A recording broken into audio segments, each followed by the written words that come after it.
Hola, buenos días, feliz inicio de semana. Estamos en la posmañanera de este 4 de noviembre, iniciando esta segunda semana de noviembre apenas y mandándole saludos a todos los que se estén sumando. Vaya que fue intensa la conferencia matutina del día de hoy del presidente de la República.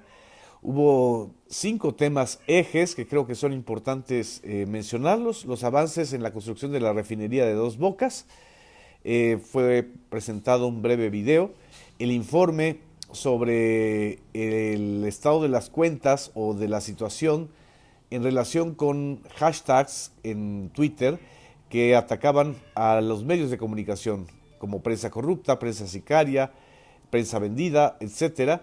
El viernes pasado, el presidente Andrés Manuel López Obrador ofreció dar a conocer un estudio sobre este manejo de cuentas y vaya que generó una gran polémica.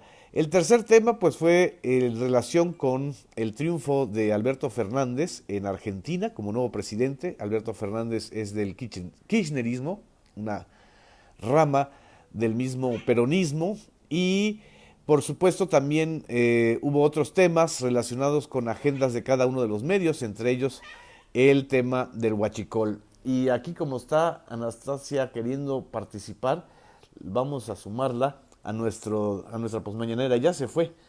Creo que está alterada por tanto Gato Bot. Buenos días. Muchas gracias a Toño Álvarez, a Magdalena Trujillo, a Susana López Guerra, a Avi Alcalá, que nos está se está conectando desde Los Ángeles. Muchas gracias. Sara García Hernández, Alejandra Rivera, que también nos está viendo. Porfirio Díaz Fonseca, desde Tlanepantla, muchas gracias. Giovanni Pajarito, un abrazo. Rocío Leal, buen día, muchas gracias. Anita Lindstrom, buenos días. Berenice, gracias a los que se están sumando. Vamos a dar unos segundos para que se agreguen más compañeros. Alejandro Noriega, colega y amigo, muchas gracias. A Mesino Ramón, desde Santana, California, muchas gracias. Me pregunta Rocío Leal que si el uso de bots es un delito. No es un delito, es un asunto de ética, es quizá la manera de simular una conversación o una serie de campañas y deberían estar ya cancelados o restringidos por Twitter, por la empresa Twitter, que ya ha dicho que va pues a tener políticas en ese sentido. El asunto es que las cuentas automatizadas o los robots se han proliferado a partir del uso político de los mensajes en redes sociales para alterar el flujo natural y normal de las conversaciones. Eso tiene que ver, y les recomiendo mucho que vean varios de los reportajes y de las series que hay sobre el tema de Cambridge Analytica. Eso tiene que ver con este tipo de consultorías o consultorías políticas que venden asesoría para alterar las conversaciones y para sembrar odio y sembrar la polarización social. Y bueno, pues la polarización social es algo que desde el 2006 vivimos en México y fue sembrada, eso hay que recordarlo siempre, por los simpatizantes de Felipe Calderón en el 2006. Y 12 años después, 13 años después, vuelve a salir otra vez el nombre de Felipe Calderón, pero a través de su hijo en este estudio que se dio a conocer el día de hoy en la conferencia matutina. ¿Qué fue lo que sucedió? Que bueno, la Unidad de Información, Infraestructura Informática y Vinculación Tecnológica de la Secretaría de Seguridad Ciudadana, pues informó sobre el estado de la situación de los 3 hashtags que eran prensa prostituida, prensa sicaria, prensa corrupta. Hubo un análisis cuantitativo de cuántas cuentas y cuántas personas y qué géneros intercambiaron mensajes sobre este tipo de hashtags que eran evidentemente una provocación hacia los reporteros. El estudio dice que el mayor número de intercambios de tweets se expresó a través de estos hashtags.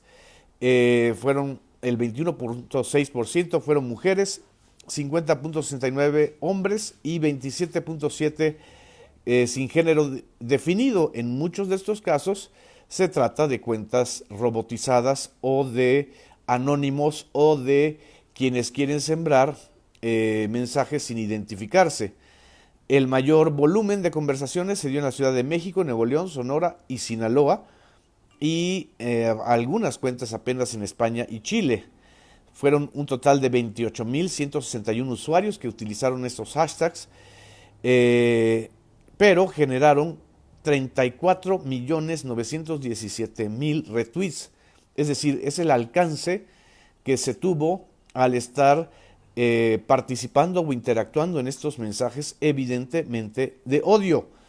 Lo que concluye el estudio es que del análisis de redes de vínculos se encontró que las granjas de bots asociadas al ataque y propagación de un sentimiento negativo hacia el actual gobierno federal se identificó a cuenta o a la cuenta Motherbot o cuenta bot madre asociada a Tumbaburros, cuya identidad corresponde a Jeff Scott Sesco, que presumimos, no se ha dicho de manera clara, es un mercenario de este tipo de mensajes en redes sociales, a través de la cual se identifican importante actividad childhood, es decir, de bots secundarios, de las cuentas de Aurelio Nuño Mayer, quien fue secretario de Educación Pública, jefe de campaña de Enrique Peña Nieto, y que por cierto hay que recordar que Aurelio Nuño también fue el artífice de aquella jornada de Peña Nieto en la Universidad Iberoamericana, donde Peña Nieto fue pues prácticamente corrido a gritos de asesino de la Universidad Iberoamericana en la Ciudad de México en mayo del 2012, y él generó un contraataque señalando que eran porros, que eran pues gente ficticia, y eso obligó a los estudiantes de la Iberoamericana a grabarse con su credencial y a generar lo que en ese momento se llamó el Yo Soy 131 y después se conoció como el Yo Soy 132. Es decir, Aurelio Nuño no es ajeno a este tipo de estrategias. Juan Carlos Romero Hicks, un panista que tenía o tiene bastante respeto entre varias personajes y personalidades, y Luis Calderón Zavala, hijo de Felipe Calderón y de Margarita Zavala. Las conclusiones también mencionan que, aunque fue una minoría de bots, los mensajes que predominaron un sentimiento negativo contra la prensa fueron del 70% y un sentimiento positivo del 21%. Del comportamiento sistemático de la estructura de redes se desprende que el total de usuarios, el 74%, para cerrar la cifra, corresponden a personas reales, mientras el 26.14% a bots. ¿Qué quiere decir esto?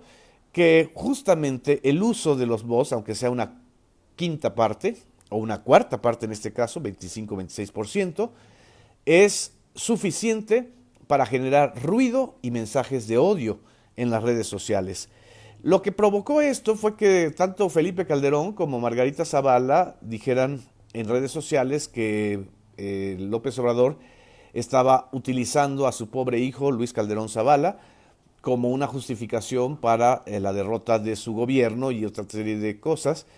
Pero bueno, cualquiera que consulte Twitter, cualquiera que tenga interacción en esta red social, sabe que de la cuenta del hijo de Calderón, de Felipe Calderón y de Margarita Zavala, constantemente se están emitiendo mensajes de crítica, muy legítimos, de oposición, pero también de odio. Y son capaces de generar este tipo de clima de polarización, como lo hicieron en 2006, cuando promovieron o dejaron que se promoviera el mensaje de peligro para México. López Obrador, un peligro para México. ¿Y de qué se extrañan ahora? Se rasgan las vestiduras al estilo de siempre. Creo que lo mejor es hacer un llamado a no reproducir los mensajes de odio y las provocaciones personalizadas o no en Twitter, porque de eso viven estas cuentas, de justamente de que las interpelen o de que las retuiteen o de que las señalen. Lo más importante en una tuitosfera o en una blogosfera o en una atmósfera de redes sociales es no caer en las provocaciones, defender puntos de vista sin tener que estar mencionándose o enganchándose con pleitos prefabricados justamente para polarizar a la sociedad. En fin, aquí estoy viendo sus comentarios, muchas gracias. Gracias a Luis Hernández también, que nos está mandando un saludo, a Yolanda Rodríguez desde Hermosillo, Sonora. Por cierto que el caso del ABC también tuvo un manejo hace 10 años muy pernicioso en redes sociales, y eso que eran mucho menos interactivas y masivas que ahora. Este ejercicio de la conferencia matutina, pues por supuesto que no le gustó a varios, y por supuesto que pues generó también una réplica, una respuesta casi al final del propio presidente Andrés Manuel López Obrador.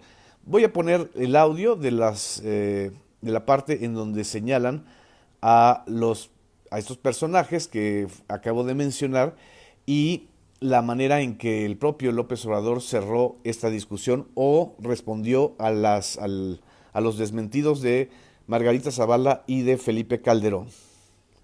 Creo que las granjas de bots que corresponden a ese 26%, se identificó una cuenta Mother, que se conoce Motherbot, que es la cuenta origen, asociada a @tumbaburros, cuya identidad corresponde a Jeff Scott Sesco, y se observó una importante actividad de lo que se conocen childbots o nodos de Aurelio Nuño Mayer, Juan Carlos Romeros Hicks y Luis Calderón Zavala. Es cuanto, presidente. Esto fue lo que desató, pues, la furia, el verse exhibidos, o pues decir, ellos dicen que es una difamación, entonces pues que denuncien si es una difamación. Y esta fue la respuesta del presidente casi al final, o ya al final, de la conferencia matutina. Aquí se acordó hacer una investigación sobre este tema, fue de dominio público, y no me voy a reservar nada porque entonces van a decir que estamos ocultando información. Es transparencia. Y el que no quiere ver visiones, que no salga de noche. Este refrán es muy socorrido cuando alguien se hace al ofendido después de tirar las piedras, de provocar, de insultar, y dice, me estás ofendiendo. Si no quieren ver fantasmas, que no estén sembrando odio. Eso es quizá lo más destacado de este tema, que evidentemente pues prendió las redes sociales, prendió las reacciones. Aquí yo leo y comparto una de una amiga muy querida de las redes sociales, Diana Martínez. Dice, a los bots hay que contrarrestarlos de esta manera, no inflando sus tendencias agresivas con los hashtags, no difundiendo información falsa que provenga de cuentas sospechosas, corroborar la información que la información que vamos a compartir sea veraz, y denunciar las cuentas que incitan a la violencia. Más allá de este tema de los bots, hubo también una serie de referencias, porque hubo dos reporteros que le preguntaron a Andrés Manuel López Obrador sobre su posición frente a la victoria de Alberto Fernández en Argentina, el nuevo presidente electo de Argentina, que proviene del kirchnerismo. La propia expresidenta Cristina Fernández, viuda de Kirchner, es la vicepresidenta. Él señaló que le da mucho gusto que los argentinos hayan optado por la vía democrática, que no se esté reviviendo las intentonas golpistas que tanto generaron violencia y violaciones a derechos humanos en América Latina. Dijo que hoy lo recibe, y que por supuesto que lo más importante es también combatir el modelo neoliberal que tanto daño le ha hecho a Argentina, a Chile. Ahora lo estamos viendo en estas movilizaciones impresionantes en Chile, que no han dejado de señalarse. Y dijo, no hay que seguir el camino trillado de las medidas económicas, hay que ser responsables a nivel macroeconómico y combatir la corrupción, subrayó López Obrador. Desde mi punto de vista, quizá lo que hay que subrayar es que los peronistas o los kirchneristas en Argentina deben hacer un combate frontal a la corrupción. Nada justifica la corrupción en ningún país, ni siquiera la legitimidad o la superioridad de un modelo económico. En fin, este es uno de el tercer tema. El cuarto tema, que surgió de la pregunta de un compañero reportero de Revolución 3.0, de Luis Díaz, es sobre una investigación de una red de huachicol que involucra a varios personajes relacionados con Carlos Romero de Champs, y esto fue lo que respondió Andrés Manuel López Obrador a este señalamiento. Tu apoyo, tu servicio, y vamos a actuar. Y no se va a permitir que se lleven a cabo estos ilícitos. Desde luego tenemos que investigar, pero desde hoy estoy ya ordenando que se investigue, que la Secretaría de Seguridad Pública y que Pemex haga la investigación de acuerdo al trabajo que ustedes llevaron a cabo. Esta fue la respuesta de López Obrador al reportaje de Revolución 3.0, al reportero que estuvo ahí presente en la conferencia matutina, pues para que veamos que no todo es polarización y todo tiene que ser enfrentamiento, ni preguntas sembradas de odio o de provocación. La quinta y última parte, bueno, no parte, pero sí tema, dentro de la conferencia matutina, evidentemente fueron los mensajes que el fin de semana emitió el propio Andrés Manuel López Obrador a través de su cuenta de Twitter para conjurar cualquier intentona de golpe de Estado de justamente sus malquerientes, lo que él llama los conservadores, y lo que todos los demás consideramos también opositores o desplazados de los grupos de poder. Estos mensajes se han acrecentado a raíz de la difusión de opiniones de altos mandos del ejército que ya no están en funciones, pero que hacen sentir o hacen creer saber que tienen mando en ciertos sectores del ejército. Estoy refiriéndome al general Gaitán, que en un acto oficial del ejército lanzó varios mensajes con una sincronía y con una similitud muy preocupante con aquellos mensajes que se dieron, por ejemplo, en Argentina, antes de la dictadura militar, en Chile, antes del golpe de Pinochet, y en España, en los años 30, antes de que el generalísimo y corruptísimo y dictadorcísimo Francisco Franco hundiera a España en un modelo de dictadura autoritaria terrible. Esto es lo que hay que recordar, y creo que en este sentido Andrés Manuel López Obrador está señalando que en unas condiciones como las actuales en México, cualquier intento de este tipo va a ir en contra de la voluntad mayoritaria de la población a favor de un cambio. La voluntad mayoritaria a favor de un cambio pacífico no necesariamente coincide con la voluntad de apoyar a López Obrador, pero sí con la voluntad de no más golpes, guerras sucias, guerras de odio, guerras de lodo, guerras de bots. Que lo escuche quien lo tenga que escuchar, aunque se indignen, aunque digan no somos nosotros. En fin, buenos días, muchas gracias, feliz semana. Aquí estamos compartiendo esta síntesis de la conferencia matutina. Gracias.